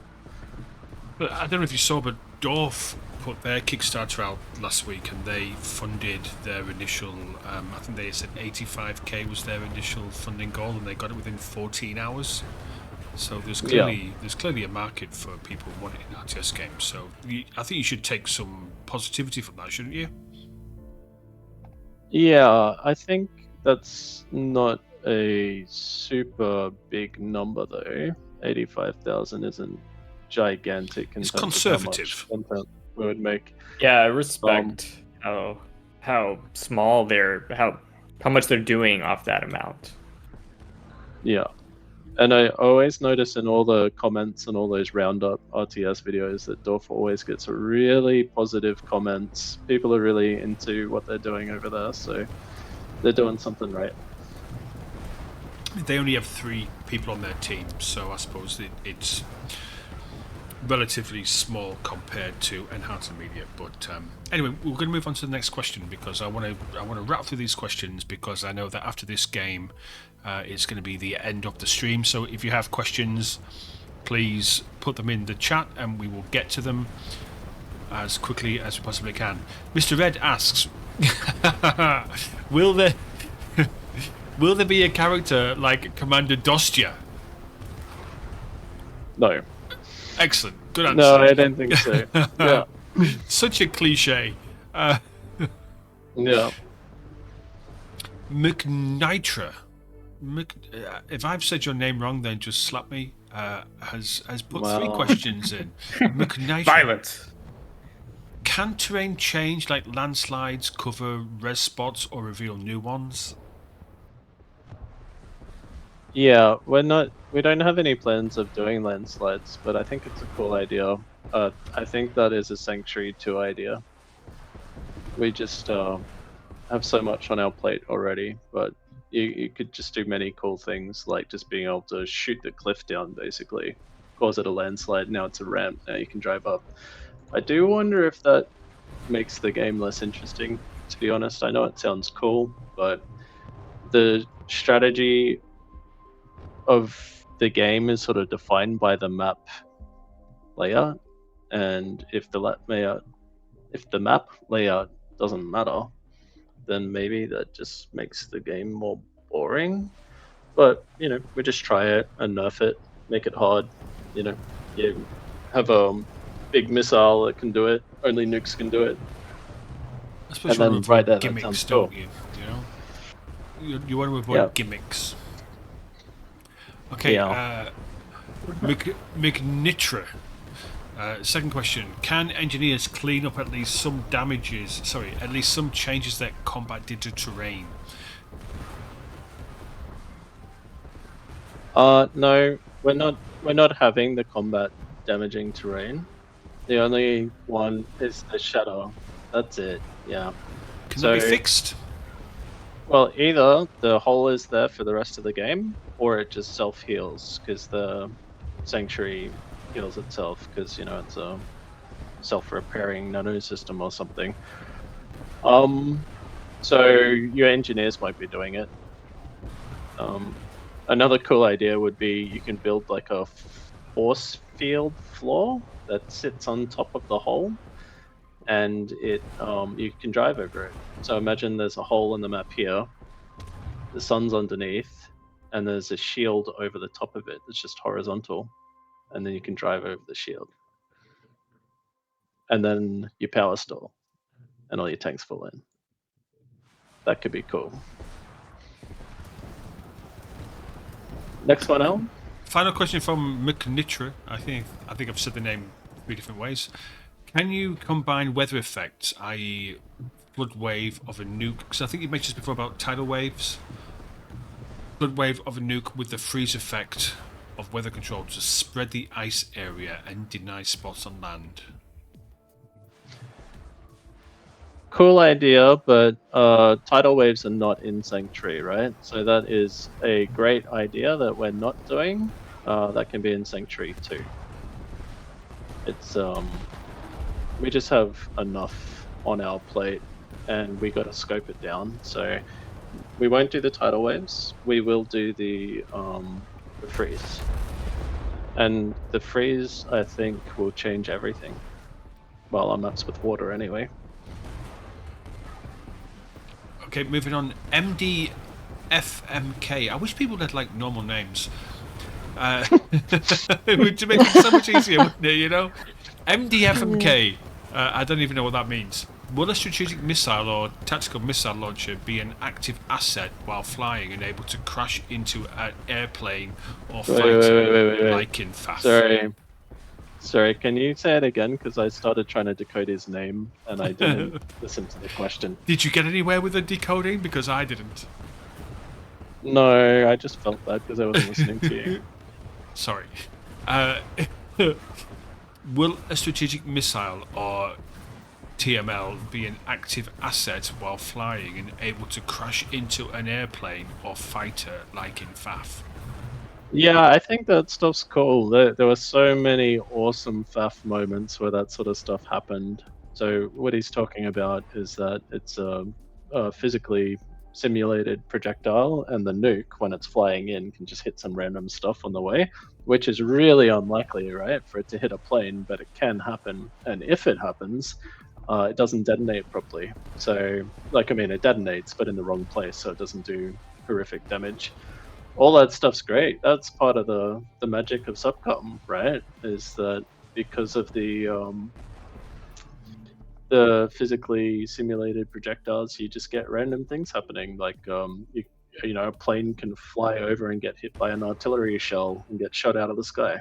Things like that. Very much fun. You can see the front has changed. You see, it used to be back here, and now it's come back here. And look at FoneE's unholy amount of factories. Look at this. But the reason why that happens is because I play badly, and it's starting to get, different. Because I'm not doing anything good here. Just so it's just one player against the rest, I guess. Just Are the two you of yellow, us. Lydia? Yeah. Mm-hmm. Okay. Wow, look at this. Charge! Null, are you Peach? Yeah. It's funny, I can recognize players by their strategic icon layout.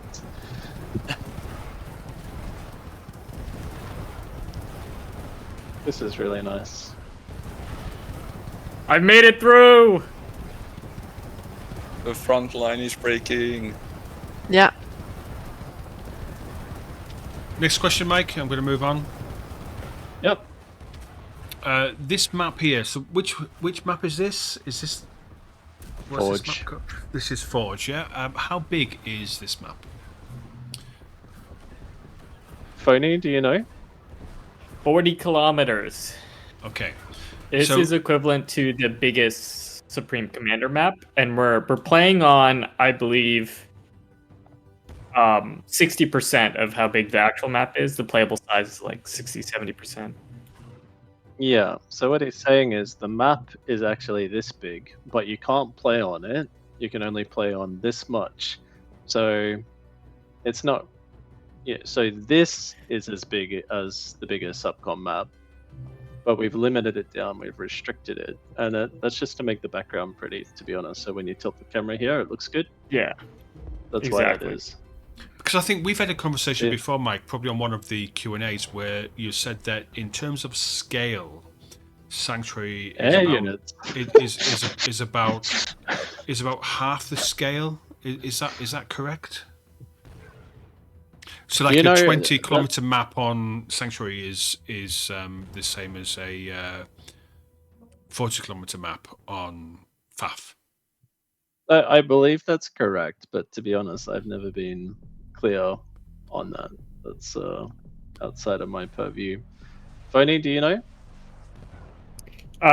Can you say the question again?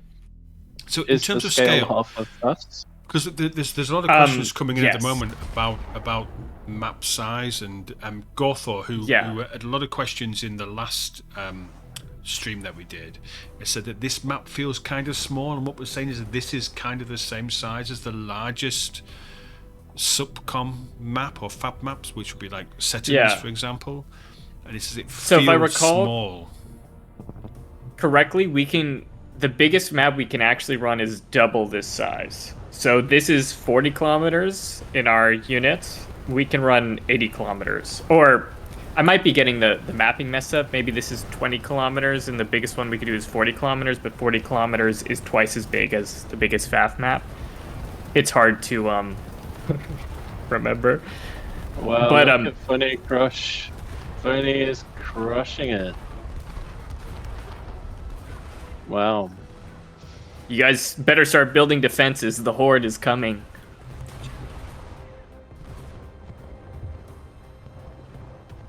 Alright. Well, that's a bit of a game changer. How do you have the eco to do that? Yeah, I have no I have idea no how you pause. do that. You must see his base. It's insane. Yeah, but the eco, it doesn't have like T2 generators or anything like that. Oh yeah. No, I have there's- one T3 generator, Oh, okay. and I'm only producing... Oh, we killed the AI. Oops. Oh, they do have defenses here. I don't know. What I'm gonna do is bring my engineers to eat all that Rex, all those Rex, because I'm out of alloy. I'm really bad. I don't know Another how to thing- get. Yeah. Another thing that would be cool is being able to transfer alloy to your partner, which we don't have implemented. But you Oh, start to yes. miss all this stuff. Because strategically, you could just scoop it all up and give it to FoneE at this point. Next question. I'm getting there. 1 second. No worries.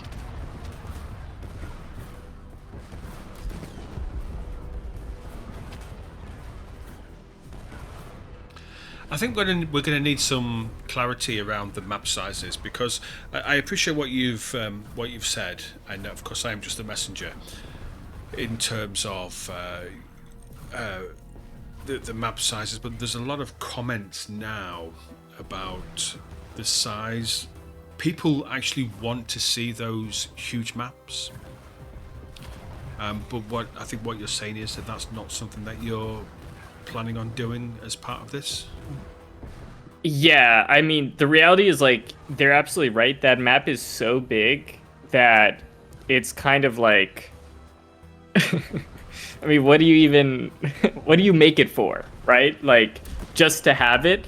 And the reality is, like, we you know, at least during this point of development, we're focused on efficiency of what we spend our time on, because obviously we want to get you playable things. And so creating a map that big is not doesn't really progress our goals or even what you guys ultimately want. So I don't know when we'll create something like that, but I assume we'll start playing around when a desire arises.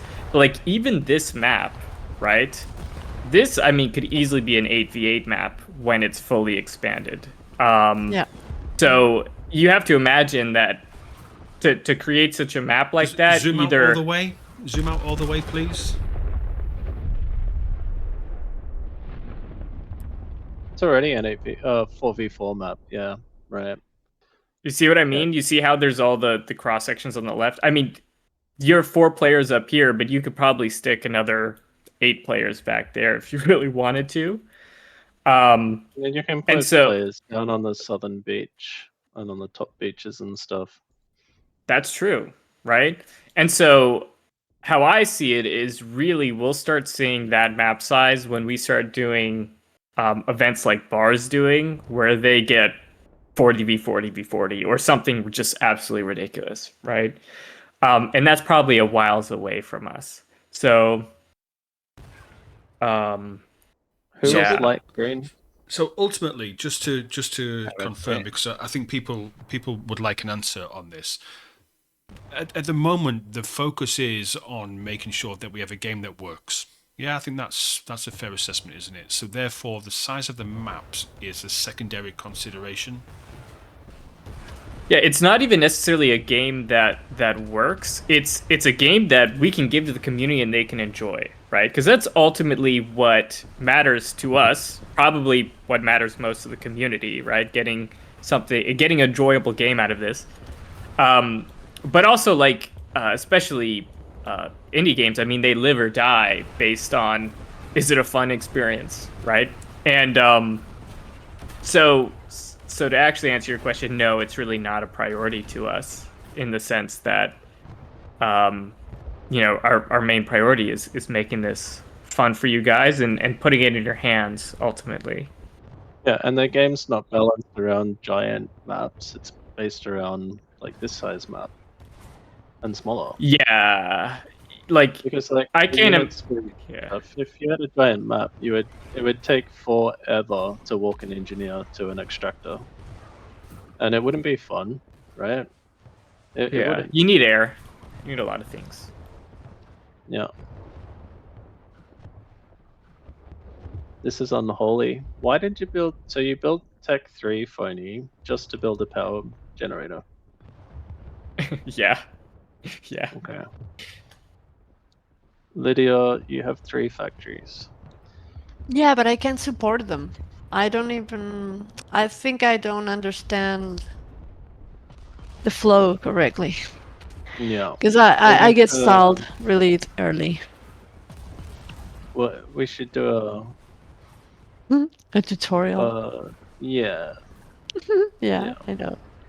I think I've answered I think I've asked all the questions. Does anybody else have any final questions whilst we just run through the end of this game? I have a question. What would you guys like to see next AMA? Have you enjoyed this process? Do you think it's worth doing? Have you enjoyed being part? We're not going to show you the Guard T5. No, swimming with the shark. So stop asking. Have you enjoyed this? Has it been an enjoyable experience?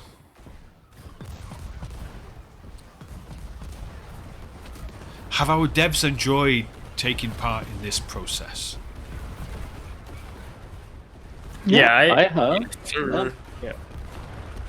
I would like to nine to play next time Yeah, because and stream some gameplay, right, of someone playing. We got a little bit of Lydia's, but we didn't really get